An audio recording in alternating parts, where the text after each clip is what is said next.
ఉన్నారా? మరొకసారి దేవుడిచ్చిన అవకాశాన్ని బట్టి దేవుని వందనాలు చెల్లిస్తున్నాం. We welcome you all to the hour of prayer. ప్రార్థన గడి అనే కార్యక్రమానికి మిమ్మల్ని ఆహ్వానిస్తున్నాం. మరీరో దేవుని వాక్యం వింటానికి సిద్ధంగా ఉన్నారా? మరి మీరందరూ లెంట్ను ఆచరిస్తున్నారో లేదో నాకు తెలియదు, కానీ లెంట్ ఆచరించినా ఆచరించకపోయినా లెంట్లో ఉన్న సిలువ ధ్యానాలు, క్రీస్తు పొందిన యాగము, వేదన, బాధ, నొప్పి, మరణము, అవమానము, నింద, ఇవన్నీ మనం ధ్యానించాలి. ఎందుకంటే ఒక క్రైస్తవుడుగా మనం సిలువ దగ్గరే పరిశుద్ధపరచబడతాం, పవిత్రపరచబడతాం, వెర్రగొట్టబడతాం, నల్లగొట్టబడతాం. క్రీస్తు మరణముని మనము గమనించినప్పుడు మనం ఎంత దుర్మార్గులమో నీచులమో అనేది మనం గ్రహించుకోగలుగుతాం. మరి దేవుని వాక్యంలో వెళ్దామా? దయచేసి మీ బైబిల్ తీసుకురండి. మీరు ఈ కార్యక్రమంలో పాలు పొందండి. ఈ లింక్ని మీరు లైక్ చేయండి, ఛానల్ సబ్స్క్రైబ్ చేయండి. మీకు తెలిసిన వారికి ఈ లింక్ని మీరు షేర్ చేయండి. దేవుని వాక్యము అన్నిటికంటే ఉత్తమైనది. వాక్యం వినటం వలన విశ్వాసం కలుగును అని దేవుని వాక్యాన్ని మనం చూస్తున్నాం. మరి వాక్యములకు వెళ్ళకముందు ప్రార్థన. పరిశుద్ధమైన తండ్రి, దయగల ప్రభువా, మరొకసారి నీ పాసనలోకి వస్తున్నామయ్యా. ఎక్కడ ఇద్దరు ముగ్గురు నామను కూడి ఉంటారో వారి మధ్యనే ఉంటానని చెప్పిన యేసయ్యా, ఆత్మస్వరూపిన తండ్రి, ఈ రోజునైనా నీ వాక్యాన్ని మేము ధ్యానించుచుండగా నీ సిలువ చోట మరుగుపరచు, నీ బిడ్డలతో నువ్వు మాట్లాడమని యేసునామములో అడుగుచున్నాం తండ్రి, ఆమేన్. ఈరోజు మత్తయి సువార్త 26వ అధ్యాయము 14వ వచనం మనం ధ్యానిద్దాం. దయచేసి మీ బైబిల్లో మీరు తిప్పండి, మాతో పాటు మీరు కలిసి చదవండి. అప్పుడు 12 మందిలో నొకడగు ఇస్కరియోతు యూదా ప్రధాన యాజకుల వద్దకు వెళ్ళి, నేను ఆయనను మీకు అప్పగించిన ఎడల నాకేమి ఇత్తురని వారిని అడిగాను. అందుకు వారు 30 వెండి నాణెములు తూచి వానికి ఇచ్చిరి. చాలు. ఇక్కడ 12 మందిలో ఒకడు అని రాయబడి ఉంది. యేసు ప్రభు శిష్యులు ఇంచుమించు 12 మంది. ప్రభు 12 మంది కాదు, 12 మంది కంటే అధికమైన వారిని ప్రభువుని వెంబడించారు. కానీ ఎప్పుడైతే ప్రభు నా శరీరం తిని నా రక్తముని తాగేవారు నాకు పాత్రులు కాదన్నప్పుడు అనేక మంది ప్రభువుని విడిచిపెట్టి వెళ్ళిపోయినట్లు మనం చూస్తున్నాం. కానీ ఈ 12 మంది వారు ప్రభుతో నిలిచి ఉన్నట్లు మనం దేవుని వాక్యంలో గమనిస్తున్నాం, దాన్ని చదువుతున్నాం. కానీ ఈ 12 మందిలో ఒకడు అపవాది, తను పుట్టుకుంటమే మేలు అని ప్రభు అనేక సార్లు మనం చెప్తూ మనం చూస్తున్నాం. అనేక వాక్యములు, అనేక భాగాలు మనం గమనిస్తున్నాం. కానీ ముఖ్యంగా ఇక్కడ 12 మందిలో ఒకడు యూదా ఇస్కరియోతు అని మనం చూస్తున్నాం. ఇతను గురించి మనం చూసినట్లయితే యూదా ఇస్కరియోతు ఇతను కీరుత్ సిటీ అనే ఒక పట్టణం ఉంది. అది యూదయాలో సదర్న్ యూదయా ప్రాంతం. ఎందుకంటే యేసు ప్రభు వెంబడించిన అందరూ శిష్యులు వారు గలిలయ ప్రాంతం నుంచి వచ్చిన వారు. కానీ యూదయ ప్రాంతము అది కూడా మరి దూరమైన యూదయ ప్రాంతం నుంచి వచ్చినవాడు యూదా ఇస్కరియోతు. యూదా ఇస్కరియోతులో ఒక విశేషత మనం చూసినట్లయితే ఇతను దేవుడు ఒక ప్రత్యేకతనిచ్చాడండి ఇతనికి.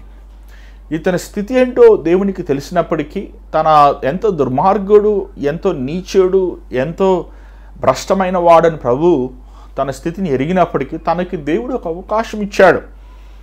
చాలాసార్లు అంటుంటారు చాలామంది, ఎందుకండి యేసు ప్రభు లేకపోతే ఎందుకండి తండ్రి అయిన దేవుడు ఆ ఏదైనా తోటలో ఆపిల్ పళ్ళు పెట్టాలి, ఆ ఆపిల్ పళ్ళు తిన్న వల్లనే కదా మానవ జాతికి ఇన్ని సమస్యలు వచ్చినాయి అంటుంటారు కదండి. అదే తెలివి జ్ఞానముని ఇచ్చే చెట్టు. ఈ చెట్టుని దేవుడు పెట్టాడు. ఎందుకంటే దేవుడు మనుషుల్ని బొమ్మల్లాగా చేయలేదు. దేవుడు మానవుడికి స్వేచ్ఛనిచ్చాడు. ఈరోజు తల్లిదండ్రులు బిడ్డలకి స్వేచ్ఛనివ్వరు, బిడ్డలు తల్లిదండ్రులకి స్వేచ్ఛనివ్వరు, అన్న తమ్ముడికి స్వేచ్ఛనివ్వడు, అక్క చెల్లికి స్వేచ్ఛనివ్వరు, భర్త భార్యకు స్వేచ్ఛనివ్వరు, ఇవ్వరు, భార్య భర్తకి స్వేచ్ఛనివ్వరు. ఒకరి స్వేచ్ఛని మనం దోచుకుంటుంటాం. కానీ దేవుడు మానవుణ్ణి గౌరవించాడు. మానవునికి విలువైన వాడుగా మానవుని దేవుడు ఇచ్చాడు. మానవుని దేవుడు బానిసగా చేయలేదు. అందుకే బైబిల్లో ఒక మాట ఉంది, తలుపు ఎద్దవుని తట్టుచున్నాను, ఎవడైనా తలుపు తీస్తే వాడు లోపలికి వచ్చి భోజనం చేస్తానని. కానీ అపవాది తలుపు తట్టడు, తలుపు తోసుకొని వచ్చేస్తాడు. అందుకే చాలాసార్లు చాలామందికి ఏమండి ఈ చీకటి శక్తుల నుంచి దయ్యాలు కొట్టినప్పుడు వారు అంటారు, అరే మాకు ఎప్పుడు పట్టిందో దయ్యం తెలియదయ్యా, మేము పిలవగానే అవి వచ్చి కూర్చుంటున్నాయి, అవి వచ్చి కూర్చుంటాయా. కానీ ఇక్కడ చూసినట్లయితే యూదా ఇస్కరియోతుకి దేవుడు ఒక గొప్ప శ్లాఘ్యతనిచ్చాడండి. ఇతను గలినీయుడు కానప్పటికీ, ఇతను ప్రభువుని వెంబడిస్తానికి ఏ యోగ్యత లేనప్పటికీ, ప్రభువు తనని కోరుకున్న మాత్రం కాదు కానీ తనకి దేవుడు డబ్బు సంచినిచ్చాడు. ఏమండి, డబ్బు దగ్గర నమ్మకంగా లేనివాడు ఏ విషయంలో నమ్మకంగా ఉండడండి. డబ్బుని ప్రేమించేవాడు దేవునిని ప్రేమించాడు.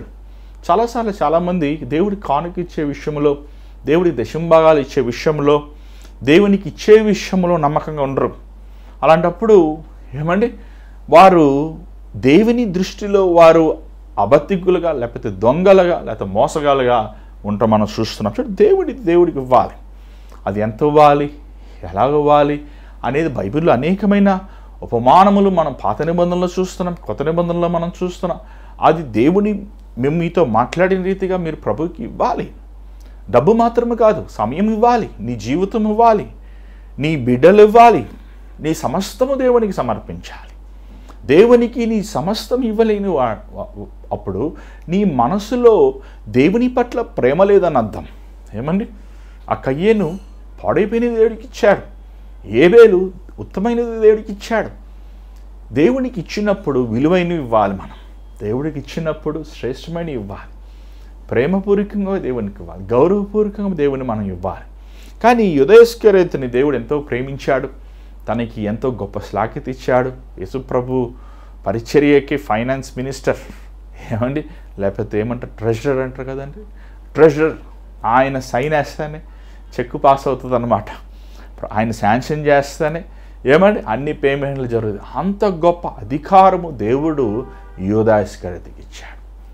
కానీ మన ముందున్న అధ్యాయాలు మనం చూసినట్లయితే అక్కడ మరియా అంత విలువైన అత్తరిని ప్రభువు విలువైన పాదములు ఎదుట ఆ అత్తరిని కుమరించిందండి. అది చూచి యూదా ఇస్కరియోతు తట్టుకోలేకపోయాడు. ఎందుకు ఈ వ్యర్థము, ఇది అమ్మి పేదవారికి ఇవ్వచ్చు కదా అని ఆమెని తొందర పెడతాం మనం చూడగలుగుతున్నాం. దానికి ప్రతికూలంగా ప్రభు ఆమె జోలికి వెళ్ళొద్దు అన్నట్లు యూదా ఇస్కరియోతుని హెచ్చరించినట్లు మనం చూస్తున్నాం. అది ఎంతో అవమానం అయిపోయింది, ఆయనకి ఎంతో సిగ్గైపోయింది. ఏమండి, యేసుప్రభు ఎవరు? దేవుని కుమారుడు. యేసుప్రభు ఎంత గొప్ప దేవుడు. ఏమండి, ఎవరు ఈరోజు మాట పడటానికి ఇష్టపడరు. ఎప్పుడు పొగుడుతూనే ఉండాలి, ఎప్పుడు మెచ్చుకుంటూనే ఉండాలి. కొంచెం గద్దిస్తే, కొంచెం క్రమశిక్షణ చేస్తే, కొంచెం ఏమండి దేవుని వాక్యం ఎత్తుపట్టుకొని ఇది కరెక్ట్ కాదు అనే ఖచ్చితంగా మాట చెప్తే అలాంటి పాస్టర్ గారులు దొంగ పాస్టర్ గారులు అయిపోతారండి. పొగడే పాస్టర్ గారులేమో యథార్థమైన పాస్టర్లు అయిపోతారు. ఈరోజు అలాగే ఉంది లోకం.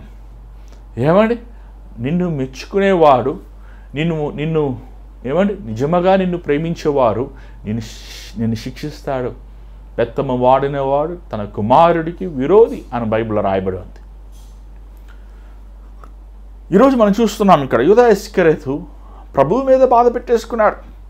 ప్రభువుని వెళ్ళి కొట్టలేడు, ప్రభువుని వెళ్ళి తిట్టలేడు, ప్రభువుని ఏమీ చేయలేడు. ఎందుకంటే ప్రభు చుట్టూ శిష్యులు ఉన్నారు, ప్రభు చుట్టూ బహు జనం ఉంది. అందుకని ఈయనే వెళ్ళాడు. ఎవరి దగ్గరికి వెళ్ళాడు? ప్రధాన యాజకుల దగ్గరికి వెళ్ళాడు. ఏమండి, ఎంత దుర్మార్గుడు అంటే 3.5 సంవత్సరాలు ప్రభుతో ఉంటూ, ప్రభుతో నడుస్తూ, ప్రభుతో సేవల పరిచర్యలో పాలు పొందుతూ, ప్రభువు చూపించిన కృప ద్వారంగా తన కుటుంబం బతుకుతున్నప్పటికీ ప్రభువుకే ఎసరు పెట్టాలనుకున్నాడు. ఎంత భయంకరమైన హృదయములో తను ఎంత భ్రష్టత్వంలోకి వెళ్ళిపోయాడో మనం ఆలోచించాం. తన ఆలోచన ఎంత డబ్బు పట్ల ఎంత ఆశ కలిగి ఉన్న చూడ. పరిచర్య అంటే డబ్బులు రావండి. యథార్థంగా సేవ చేస్తే డబ్బులు రావు. యథార్థముగా సేవ చేస్తే రోజు విశ్వాసం ఉపయోగించాలి. యథార్థముగా ఏమండి పరిచర్య చేసినప్పుడు వాక్యం ఉన్నట్టు ప్రకటించినప్పుడు వారు పెద్ద పెద్ద చర్చలు కట్టుకోలేరండి. వారు డెవలప్ అవ్వలేరు, ఈ లోకరీతిగా అభివృద్ధి అవ్వలేరండి. కారణం ఏంటంటే వాక్యము నీకు సిరి కావాలి, ధనము కావాలా, దేవుడు కావాలా, ఏది కావాలా కోరుకో. ఈరోజు చాలామంది వారు కానుకలు దేవుడికి ఇవ్వమని అని ఎంతోమంది బోధకులు చెప్తున్నారు. కానీ నాకు కొంతమంది బోధకులు తెలుసండి, ఆ బోధకుల చేతుల్లో నువ్వు కానుకిస్తే నీ మొహానికి నేరుగా చూస్తారు, ఈ డబ్బు ఎక్కడిదని అడుగుతారు వారు. ఏంటండి, అన్యాయమైన డబ్బా, న్యాయమైన డబ్బా, యథార్థమైన డబ్బా, మోసం చేసి సంపాదించిన డబ్బా? ఏమండి, ఈరోజు డబ్బులు ఇస్తే చాలు అనుకుంటున్నారు సేవకులు. కానీ ఇచ్చిన వ్యక్తి యథార్థమైన హృదయంతో ఇస్తున్నాడా? తన పాప జీవితం వదిలివేసి మారు మనసు పొంది రక్షించబడి దేవుని సారూప్యముల గుణగుణములు కలిగి తాను దేవుని పరిచయలో పాలు పొందుతున్నాడా అనే ప్రశ్న వేస్తున్నారా? వేస్తలేదు. ఏమండి, అలాగ సేవ చేసినప్పుడు, యథార్థముగా సేవ చేస్తున్నప్పుడు అది పోరాటమే. యేసుప్రభు ఒక ఉపమానం మనం చూద్దాం. ప్రభువుని ఒకళ్ళు అంటారు, ప్రభు పన్ను కడతారా అని అడుగుతారు. అప్పుడు ప్రభు పేతురుతో అంటాడు, పేతురును వెళ్ళి చేప కాలవై అది చేపలో ఉన్న ఒక దేరమును తీసుకెళ్ళి నీకు నాకు పన్ను కట్టండి. అంటే ప్రభు దగ్గర కనీసం ఒక దేరమును కూడా లేనివాడుగా ప్రభు ఉంటూ మనం చూస్తున్నాం. కానీ అక్కడ ప్రభు ఎంతో ఖచ్చితంగా తను మనుషుల మీద ఆధారపడకుండా ప్రభు ఆ చేపలను సలహా ఇస్తున్నట్లు మనం చూస్తున్నాం. కానీ యూదా ఇస్కరియోతు తనే వెళ్ళి నువ్వు ఏమండి ఎంత ఇస్తారు నాకు, నేను ప్రభువుని అపచెప్పుదానికి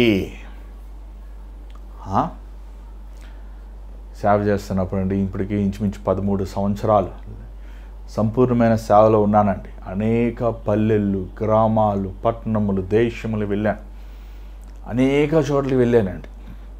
మీటింగ్ పిలుస్తారు, దారి ఖర్చులు కూడా ఇవ్వరండి. ఏంటయ్యా ఇది అంటే, ఏమండి దారి ఖర్చు, ఒక సేవకుడికి దారి ఖర్చు కూడా ఇవ్వలేరా? నా జీవితంలో ఏమండి నేను అప్పు చేయను, ఎవరిని అప్పు తీసుకోను, అప్పు చేయను.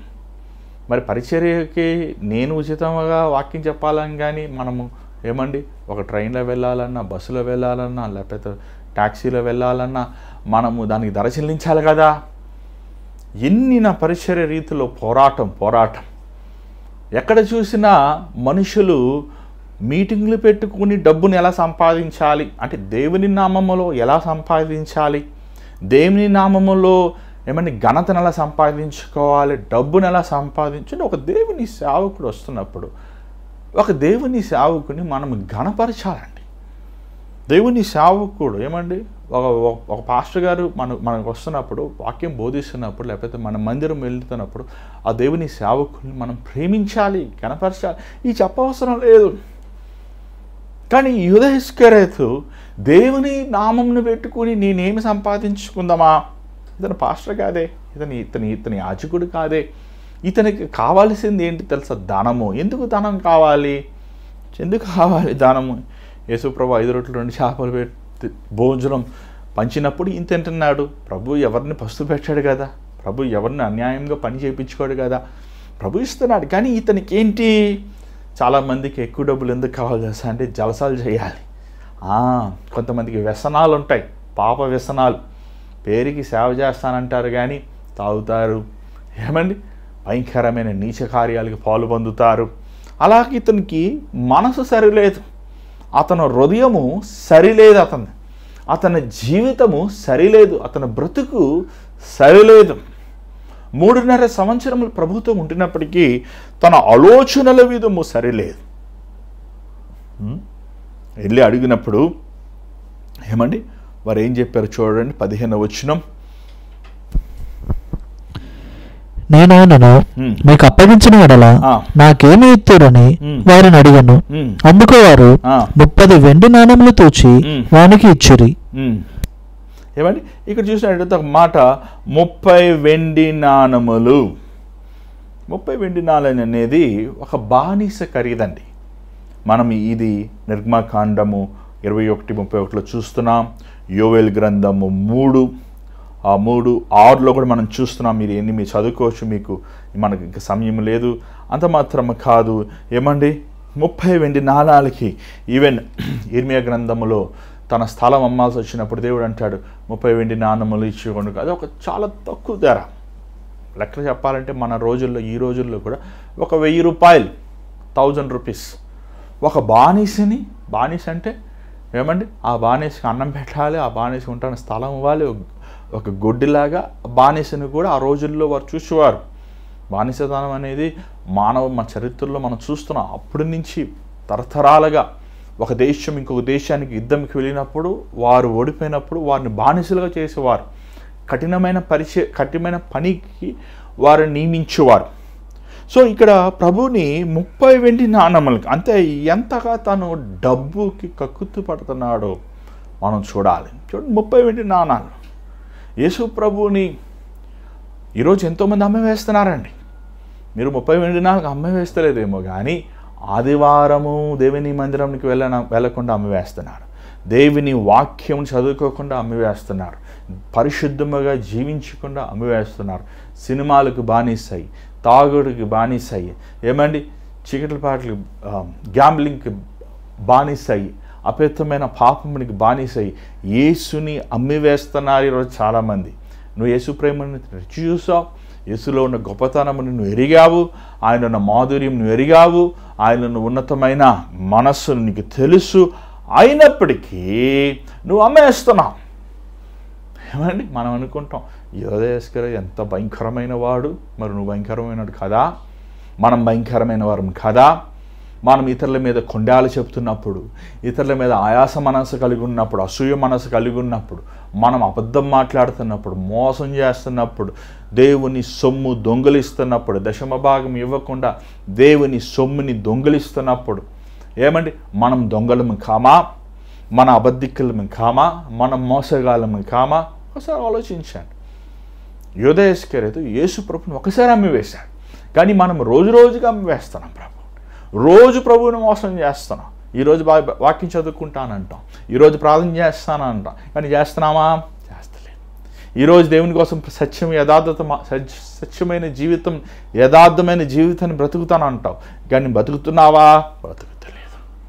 చూసారా మనం ఎంత దుర్మార్గులుగా ఉన్నాము, ఎంత భ్రష్టత్వంలోకి, ఎంత పాపంలోకి, దేవుని అవిధేయమైన కార్యాలకు వెళ్ళిపోతాం. చాలా చెప్పాలంటే దీంట్లో ఏముందండి అనొచ్చు. నేను పెద్ద నరహత్యం చేయలేదే, నేను పెద్ద వ్యభిచారిని కాదే. నువ్వు దేవుని వాక్యం సెలవిస్తుంది, ఒక స్త్రీనైనను పురుషుడినైనను నువ్వు మోహపు చూపు చూస్తే ఆ వ్యక్తితో నువ్వు వ్యభిచారం చేసినట్లే. నీ ఆలోచనలు, నీ మాటలు, నీ హృదయాశలు. ఈరోజు ఎంతోమంది ఉద్యోగం వెళ్తున్నారండి. దేవుని పనులంటే గౌరవం లేదు, దేవుని సేవకులంటే గౌరవం లేదు, దేవుని మందిరం అంటే గౌరవం లేదు. ప్రేమైన దేవుని బిడ్డలారా, నువ్వు ఏది విత్తుతావో అదే కోస్తావు. 16వ వచనం చదవండి. వాడు అప్పటి నుండి ఆయనను అప్పగించుటకు తగిన సమయము కనిపెట్టుచుండెను. ఏమండి ఇక్కడ ఎంత భయంకరమో మనం చూడాలి. అప్పటి నుంచి ప్రభువుని అప్పచెప్పుతాన్ని చూస్తున్నాడంట. యేసుప్రభు దగ్గరికి వచ్చి అడుగుతున్నాడు, ప్రభా ఈరోజు ప్లాన్ ఏంటి ప్రభా, ఈరోజు ఎక్కడ ఉంది మీటింగ్ చెప్పండి ప్రభా. ఏమండి ఎక్కడికి వెళ్తున్నాం ప్రభా ఈరోజు? అంత ఇంట్రెస్ట్. నిజంగా ఏ మీటింగ్ ప్రభా చెప్పండి ప్రభా, ఎక్కడ ఉంది లొకేషన్, అడ్రస్ పంపించాను ప్రభా, మేము వస్తాం ప్రభా.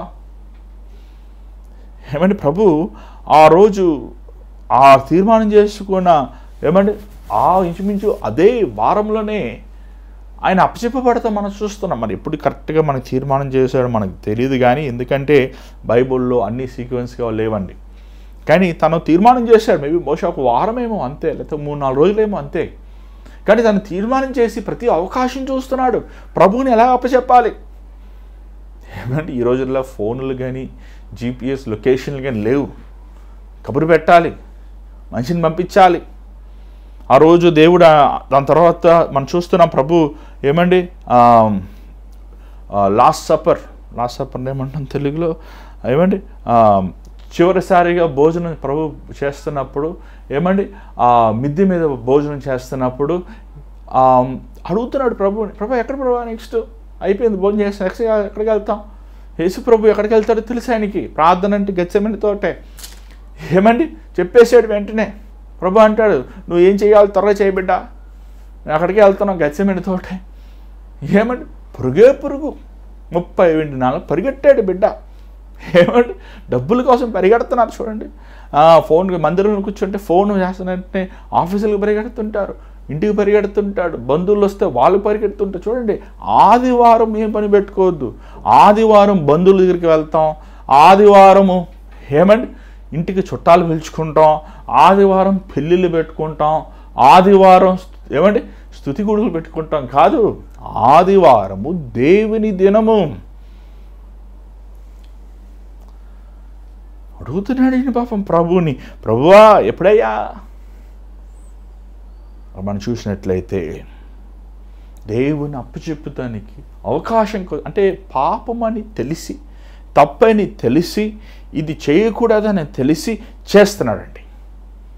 అది ఎంత భయంకరం, అది ఎంత భయంకరం. ఈరోజు ఎంతమంది తెలుసు, మీకు తెలుసు ఇది పాపం అని తెలుసు, సినిమాలు చూడకూడదని తెలుసు, బూతి మాట్లాడకూడదని తెలుసు, అబద్ధ సాక్ష్యాలు చెప్పకూడదని తెలుసు, ఏమని ఎకిలితనము దేవునికి ఇష్టం ఉండదని తెలుసు. ఇవన్నీ తెలిసినప్పటికీ మీరు ఆ పాపముల్లో కొనసాగుతున్నారంటే ఎంత భయంకరం.